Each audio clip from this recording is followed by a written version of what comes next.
Hey, welcome back to the channel. So, somewhere between the tarot readings and the coaching sessions and the ayahuasca retreats, I have noticed a handful of common hurdles and patterns people tend to get stuck on. And so I thought I would make a video going over those 5 hurdles that I think people get stuck on a lot so that you could potentially identify them with yourself or just maybe learn some little nugget that might be helpful to you in your journey somehow. So, let's get into it. So the first one I'm going to call power seeking. And power seeking I would describe as a couple of things. One, it could be like an obsession on the development of psychic abilities. People who are like overly obsessed with being a master manifestor, or they're super identified with being an empath or a Reiki master or intuitive or a psychic or a reader or medium or whatever the thing is. Like, I think people in their spiritual journeys have a tendency to try to find their gift, their spiritual psychic gift, and then they get obsessed on that. But it's almost in a way of like, they're seeking power. Like, you can see in them that what they're seeking is some kind of power that makes them feel more powerful, because they do naturally feel disempowered, right? And instead of looking at why you feel disempowered, they just start to seek out spiritual power, because it's easy to kind of do that. It's almost like gaining control and power in my life is difficult, but I could start reading tarot and feel like I have special powers now, and it like bypasses and solves my problem. We'll get into bypassing later, but like power seeking is kind of the first one. I would also say this happens a lot with people who try to teach or administer medicines or skills or things that they skill sets without actually having adequate training.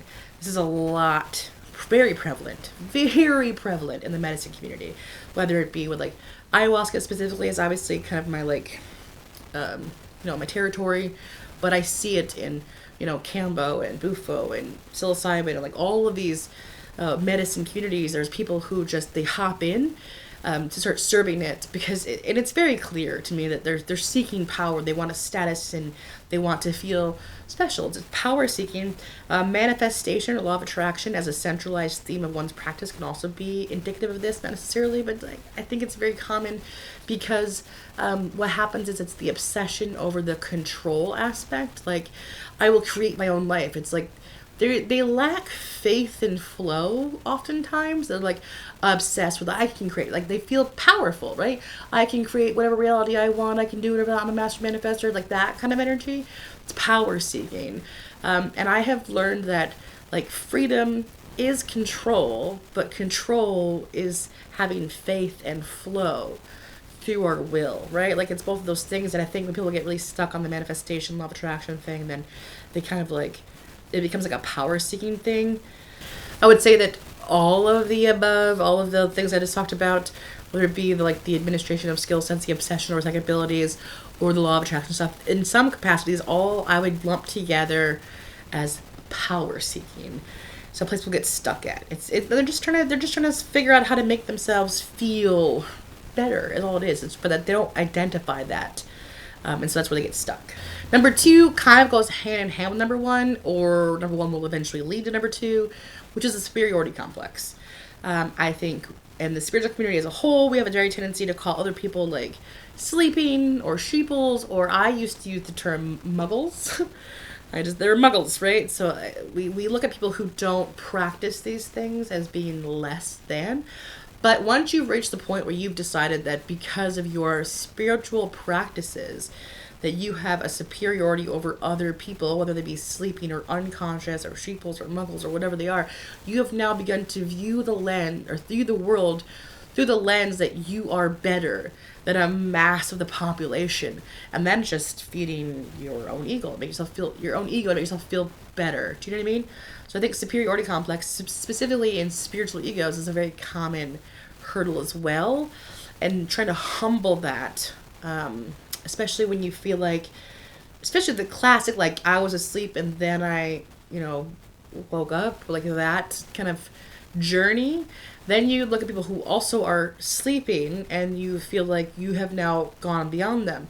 And I think we fail to recognize the infinite number of pathways that a person can take in their life. A person can still have massive soul evolution by just living a normal human existence without all the philosophical fuckery.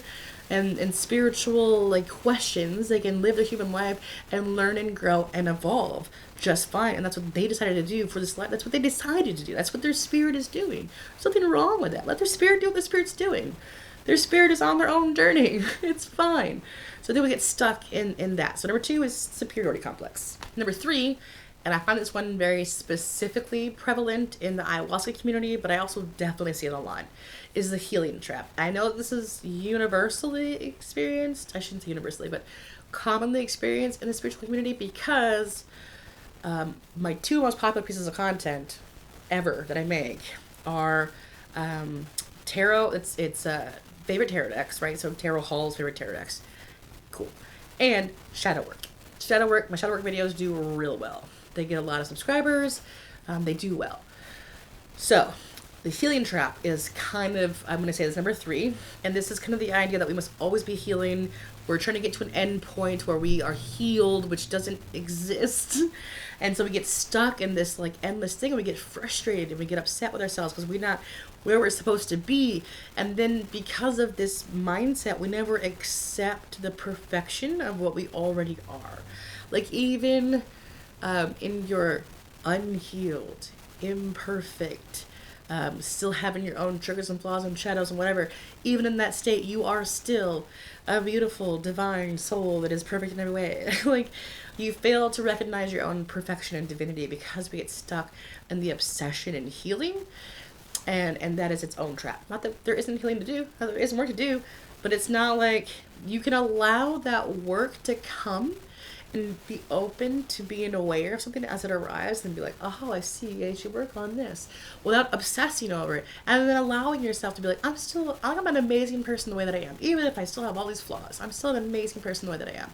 And having space to hold both of those things is, I think, a whole skill set that people get stuck on. So number 3 is the healing trap.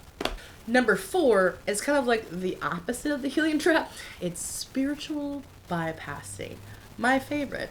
It's when we use spirituality as like a weapon or a shield in some way to deflect or avoid with dealing with our own bullshit.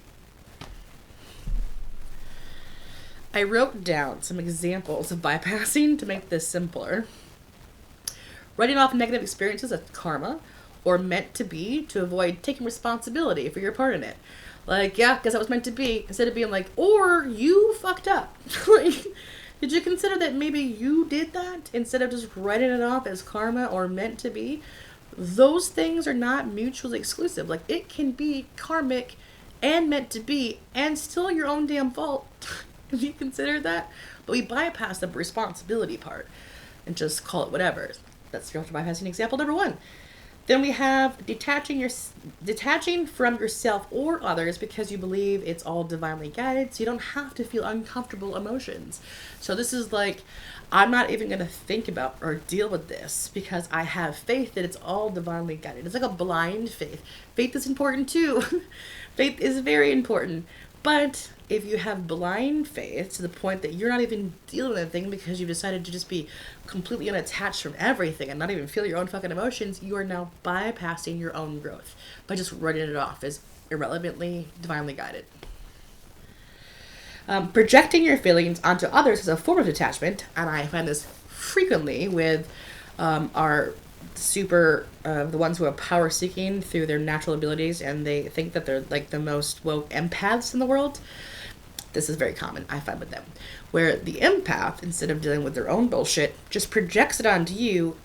They pick it up like, oh, I can feel this in you, and I'm like, that's not in me, bro. That's your problem. And you're like, oh, it must be somebody in this room is feeling this kind of way. No, that's your own shit. And you just projected it outwards so you don't have to deal with it. Like, I've seen it. I've seen it happen so many times where someone just feels. They're empath and they're feeling this thing. It belongs to somebody else, not them. And I'm like, or it belongs to you and you've decided to completely identify it as somebody else's so you don't have to deal with it. Trying to use affirmations or other tools to deal with problems instead of actually dealing with problems. So you can't like affirmation your shit away. You have to deal with your shit. Not just like, oh, I'm gonna from this point on I'm gonna say like, I am worth $1 million every day. And instead of like, if you want money, you gotta go get your ass to work and figure out how you're gonna get that. You can't just affirmation it away. If you're having, monetary problems, you have to find a fucking solution for that. Not just make an affirmation. My personal favorite, which I could make a whole video about, the overly love and light crowd who deny uncomfortable human experiences and feelings so they can stay in the light. This is unbalanced and ungrounded. Yeah, this is, I would say, the most prevalent form of spiritual bypassing that I see on a regular basis. Staying in the light, shadow work is even sometimes, and some people consider dark, which doesn't make any sense. But that's like a whole, like I said, this is a whole video that I could make about this topic, which I'm not going to do today. But, yeah, this you can't bypass the uncomfortable parts of the human experience, because that is a part of the human experience, and the full spectrum of the human experience is entirely sacred, divine, and valid.